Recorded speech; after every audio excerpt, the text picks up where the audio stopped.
চাঁদপুরের মতলব উত্তরে হাবিবুল্লাহ হত্যা মামলার রহস্য উদ্ঘাটন ও মূল আসামিকে আটক করেছে পুলিশ।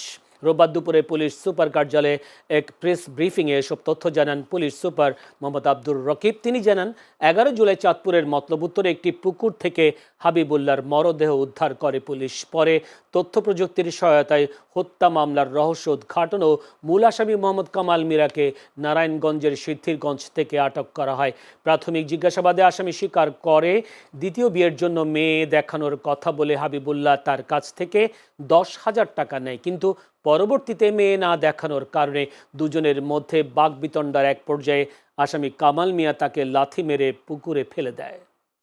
আসামি ওই ভিকটিমকে আঘাত করে এবং এই আঘাতের ফলে সে পুকুরের পানিতে পড়ে যায় এবং পুকুরের পানিতে পড়ে গেলে তখন তার মৃত্যু নিশ্চিত করে সে এখান থেকে পালিয়ে যায়। আমরা আমাদের তদন্ত কার্যক্রম এবং তথ্য প্রযুক্তির সহায়তায় আমরা ওই আসামিকে নারায়ণগঞ্জে অবস্থান শনাক্ত করি এবং সেখানে মতলব উত্তর থানার একটি টিম নারায়ণগঞ্জে গিয়ে আসামিকে আটক করে।